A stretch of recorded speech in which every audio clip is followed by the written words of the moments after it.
Olá, boa noite.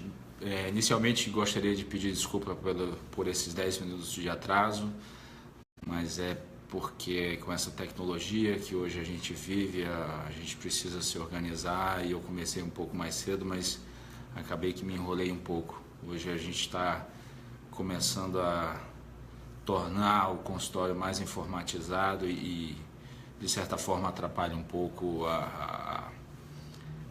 a cronologia da coisa. Mas hoje o tema que a gente vai falar é um tema que eu talvez tenha sido o tema que eu próprio escolhi entre esses todos, porque é um tema que não é ensinado na faculdade, é um tema super falado, super discutido, mas é um tema que nunca nenhum professor, durante a faculdade, nunca ninguém chegou para a gente para abordar esse tema.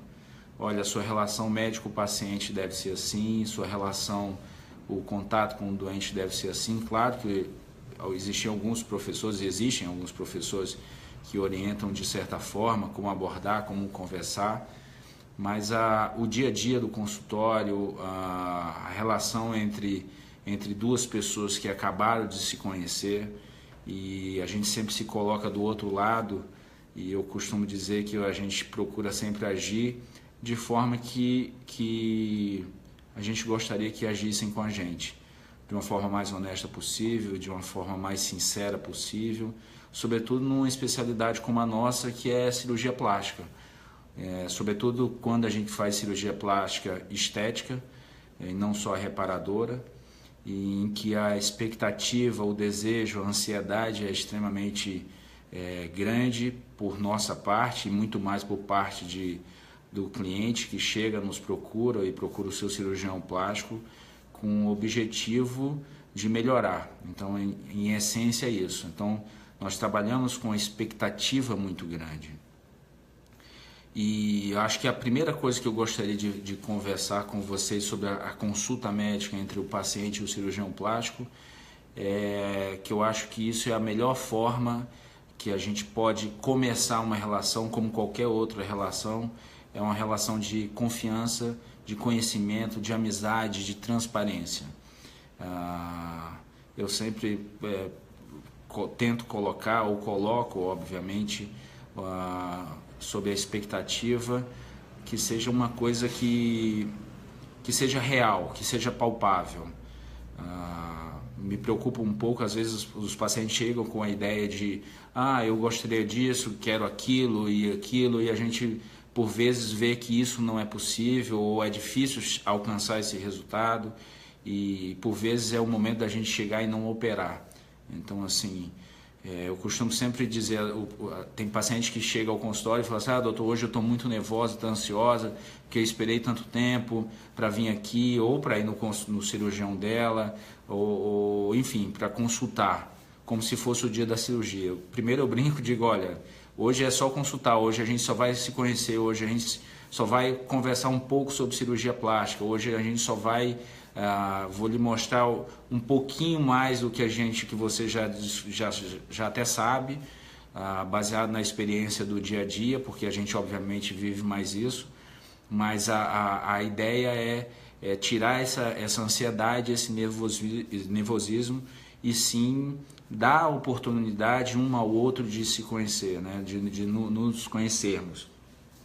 Tanto o paciente conhecer o cirurgião, quanto o cirurgião conhecer o paciente. Porque eu acho que é uma relação de mão dupla, ou seja, cada um tira um pouquinho, e não é raro às vezes o paciente, quando vem fazer uma cirurgia reparadora, ou se emociona porque está diante de uma doença, e não é raro às vezes a gente se emocionar também porque a gente conseguiu alguma coisa de positivo, ou ajudar um pouquinho que seja aquele paciente que está com um problema, e que a gente pode sim ser uma luz no fim do túnel, esticar a mão e ajudar aquele paciente. Então isso eu acho realmente importante, por isso que eu acho que a fase de conhecer um ao outro, de trocar ideias, de enfim, conhecer detalhes do dia a dia, o que se faz, como que é a vida, como que é a rotina, como é que é o dia a dia. E falando um pouco disso, a semana passada a gente começou a ideia de fazer um pouco algumas coisas via Instagram, que era mostrar um pouco o dia a dia nosso do cirurgião, porque muita gente não sabe como que é o nosso dia a dia, o que que a gente fica fazendo, como que é a nossa rotina, que horas a gente chega no hospital. E às vezes o paciente acha que a gente chega às 8, 9 horas, porque está marcado 7 horas e a cirurgia só começa às 9, mas existe todo um trabalho de bastidor que começa muito mais cedo. Então, para a cirurgia começar às 8 horas, com certeza a gente acorda às 6 horas, tem gente chegando no hospital às 6h15, 6 e pouquinho, para que 8 e pouquinho a cirurgia comece. Então, na verdade, existe todo um trabalho de bastidor antes disso. Mas voltando aqui para nossa conversa da consulta médica, o que o paciente que vai fazer uma cirurgia plástica, o que ele precisa saber? Eu acho que existe uma coisa que fala, o boca a boca é sempre importante, não tenha dúvida.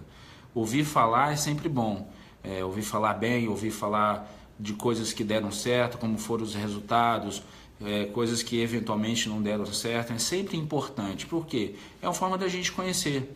Hoje em dia existe a internet e nós estamos aqui conversando através dela, mas hoje muita gente procura, existe a brincadeira do Dr. Google, tudo que se vai fazer hoje a gente procura saber um pouco mais, ouvir falar um pouco mais, ver um vídeo, e não é raro o paciente que vem e fala, não, já vi essa cirurgia no vídeo, já vi no YouTube, já vi... Enfim, hoje o conhecimento é mais acessível a todos nós. Então, assim, quase sempre o paciente, quando vem à consulta, ele já sabe muito do que esperar. Mas eu acho que uma coisa é bem pontual, uma coisa é bem importante. A literatura tem que ser uma literatura, na maioria das vezes, uma literatura, não uma literatura leiga. Se você quer saber alguma coisa sobre a cirurgia, que procure fontes confiáveis.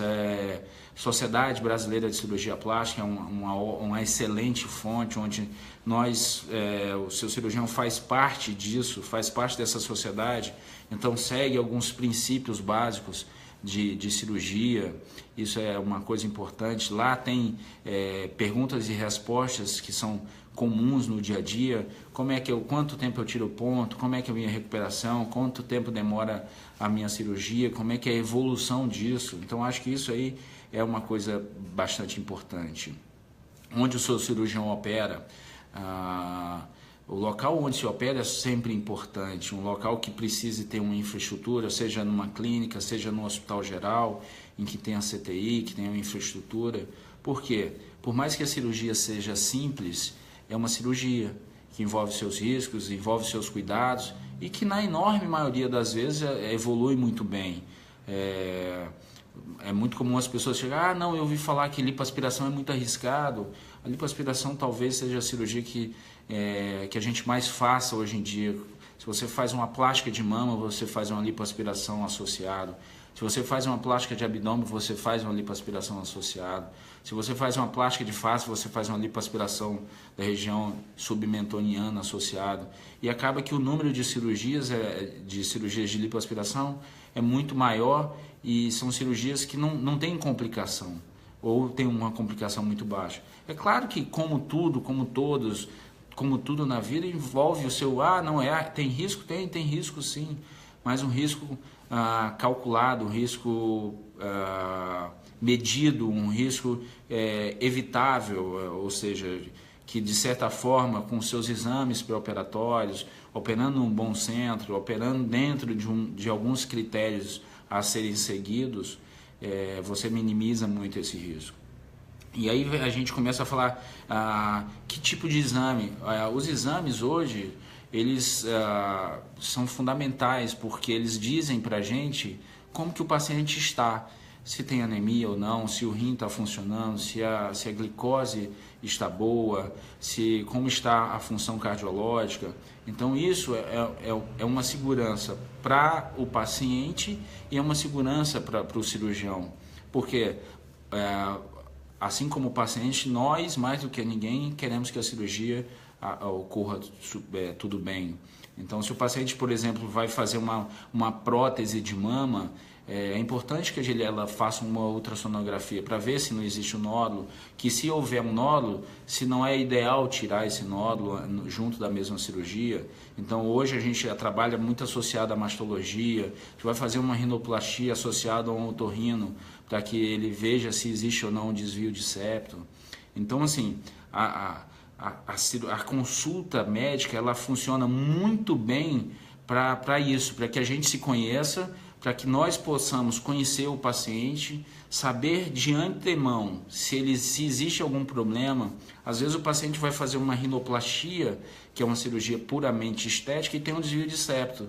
E a rinoplastia, não que a rinoplastia tenha levado a uma dificuldade respiratória, mas se já existia um desvio de septo, é importante que a gente saiba antes que é uma oportunidade que nós temos de aproveitar e tratar esse desvio de septo, por exemplo, e não no futuro causar uma dificuldade respiratória. Por isso que os exames são tão importantes. E às vezes me perguntam, os exames têm validade? Tem, os exames têm validade. Claro que se nós estamos falando de uma paciente de 20, 25 anos, os exames valem um pouco mais. Mas se a gente já fala de uma senhora de 60 anos, 65, os exames têm uma durabilidade um pouco menor, porque obviamente é mais fácil esse exame alterar com o passar da idade. Então isso o seu médico vai saber, vai ponderar o que é melhor, qual a melhor época, por que repetir os exames, ok? Uma outra coisa super importante que eu acho em relação à consulta é a expectativa do paciente. É muito comum, às vezes o paciente, por exemplo, chega acima do peso e a gente fala, olha, para a senhora ou para o senhor operar, o ideal é que a gente perca aí 8 quilos, 7 quilos, não que a gente queira adiar a cirurgia e não querer botar a responsabilidade em cima do peso, mas é óbvio que se o paciente vai fazer, por exemplo, uma plástica de abdômen com lipoaspiração, e se ele perde mais peso, é óbvio que o resultado fica melhor, a chance de complicações são menores. E às vezes o paciente vem com ansiedade de, não doutor, eu vim, agora eu quero marcar minha cirurgia para daqui a um mês. E a gente fala assim, olha, o ideal é que a senhora perca 7, 8 quilos. Poxa doutor, mas eu vim operar agora. E às vezes não gostam muito quando a gente diz, não, o ideal é esperar um pouquinho, vamos perder primeiro, depois a gente opera. Qual o objetivo disso? Fazer com que a sua cirurgia fique com um resultado melhor. É bom para o paciente e bom para a equipe de cirurgia plástica. O seu cirurgião vai ficar mais feliz também em saber que sua cirurgia ficou mais bonita. Então, quando o seu cirurgião lhe disser assim, olha, não está na hora ainda, vamos emagrecer um pouquinho, vamos acreditar um pouco mais nisso, digamos assim, porque o objetivo final é a satisfação do paciente, isso independente, todos nós cirurgiões plásticos pensamos assim. Então esse é o objetivo principal, fugir da falsa expectativa. O que é uma falsa expectativa? Idealizar uma coisa, imaginar que vai deitar na maca de cirurgia e sair outra coisa, não é assim. Até meio grosseiro talvez o que eu vou falar, mas não existe, no bom popular, não existe o milagre nesse sentido, digamos assim. As cirurgias melhoram, as cirurgias dão excelentes resultados, às vezes a gente até se surpreende quando termina a cirurgia, nossa, realmente ficou muito bom, valeu muito a pena, o paciente ficou muito bem, e é importante isso. É importante para o paciente, é importante para a gente, é importante para a autoestima do paciente. Melhorar a autoestima é fundamental, porque, como eu sempre falo, quando você faz a cirurgia plástica, não imagine que a cirurgia plástica é o ponto final. Acho que a cirurgia plástica ela faz parte de uma mudança de comportamento. Se não me engano, eu já falei isso aqui, porque eu acho que é importante mudar o comportamento. O paciente que vai fazer, por exemplo, uma lipoaspiração e não acreditar todo o resultado à lipoaspiração, de forma nenhuma.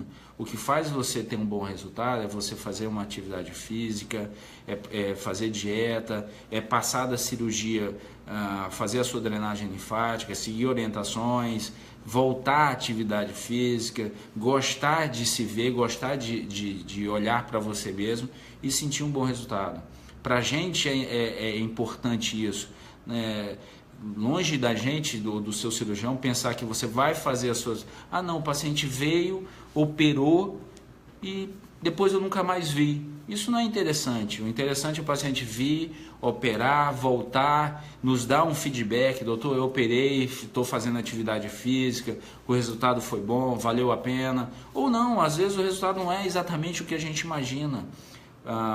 Às vezes a gente imagina que uma cicatriz, por exemplo, vai ficar imperceptível, ela se torna extremamente perceptível. E cabe a nós, médico e paciente, decidirmos o melhor. Ah, não, vamos retocar essa cicatriz, vamos fazer de novo, vamos ter outra oportunidade de melhorar, vamos tratar de uma forma que nós não tratamos ainda, para que no fim, quando há uma condição de alta, a gente diga, olha, você está de alta, a cirurgia deu tudo certo, o seu resultado foi muito bom e ambos ficaram felizes. Então acho que isso é importante. É importante para a gente também saber dizer não, nós como cirurgiões. Por quê? Fugir da super expectativa, né? Às vezes a gente, como eu estava falando, às vezes o paciente imagina que vai acontecer uma coisa e aquele resultado não é possível. Então é difícil para a gente dizer, olha, eu não vou conseguir isso, mas eu acho que faz parte do relacionamento transparente. A gente busca, o que eu busco nas consultas é tentar mostrar para o paciente o que pode acontecer, como que o resultado vai ficar, como que o tamanho da prótese vai ficar, como que numa rinoplastia se o nariz vai ficar um pouquinho levantado, um pouquinho ponta caída, se vai estreitar, numa cirurgia de pálpebra se vai levar a sobrancelha, o lifting de face. Tudo isso a gente tenta mostrar um pouquinho da nossa vivência, é verdade. Não sei se vocês acompanharam, nos últimos 2, 3 dias nós lançamos, quer dizer, passamos a ter aqui na clínica, numa parceria com uma empresa privada, um software de simulação em 3D. E hoje um amigo, a gente estava conversando, estou realmente entusiasmado com isso, e ele estava dizendo, olha, é importante, Leopoldo, que você saiba que isso não pode criar uma expectativa de resultado. Sim, a ideia é exatamente essa. Nós não queremos com isso dizer, olha, você vai ficar desse jeito, você vai ficar daquilo. Sim, mas é importante para o paciente saber ter uma ideia, uma noção, até para que a gente possa dizer, olha, isso aqui não vai acontecer. Essa ideia, Leopoldo, mas eu queria que isso fosse, o meu seio fosse um pouco maior, e a gente poder dizer, olha, desse tamanho eu não consigo, ou desse tamanho não vai ficar bom, não vai ficar bonito. Então isso é uma coisa relativamente nova, para a gente aqui é novo aqui no consultório. Eu nunca imaginei que a gente fosse chegar um dia e botar através de um óculos desse de realidade virtual, em que a gente possa se olhar e ver, olha, o seio está maior, o seio está menor, meu nariz está um pouco elevado, meu nariz está melhor do que estava, ou eu não gosto desse nariz assim. Isso é importante também para a gente saber o que o paciente não quer. Então, assim, eu acho que, para finalizar, eu já estou me alongando um pouco demais, mas eu queria dizer para vocês que eu acho que a relação médico-paciente é muito mais uma relação entre duas pessoas que se conheceram e que, de certa forma, caminham para um único objetivo, que é um bom resultado. A relação médico-paciente, que eu digo independente de que especialidade médica a gente possa fazer, seja cirurgia geral, seja ginecologia, seja obstetrícia, pediatria. Eu acho que a relação médico-paciente é uma relação entre duas pessoas que, óbvio, tem que haver uma empatia para que você entregue seu corpo para uma pessoa, e no caso da cirurgia plástica, mudar a sua forma. Então, isso eu acho que é extremamente importante. É uma coisa que a gente, acho que como todo cirurgião plástico, a gente leva muito a sério. E eu digo isso falando de mim, porque é uma coisa que me entusiasma, que é uma coisa que eu gosto, literalmente gosto muito de fazer. Então, assim, como toda profissão tem o seu momento mais difícil, o seu momento mais delicado, mas são momentos seguramente mais felizes. Bom, eu gostaria de terminar por hoje. A gente vai continuar postando algumas coisas. Essa semana a gente vai continuar ainda falando no Instagram, falando um pouco do nosso dia a dia. O Facebook a gente vai continuar postando essa coisa do simulador em 3D. E no próximo live a gente vai voltar a falar sobre algumas cirurgias. Espero que vocês tenham gostado e aceitamos sugestões para um novo tema. Boa noite.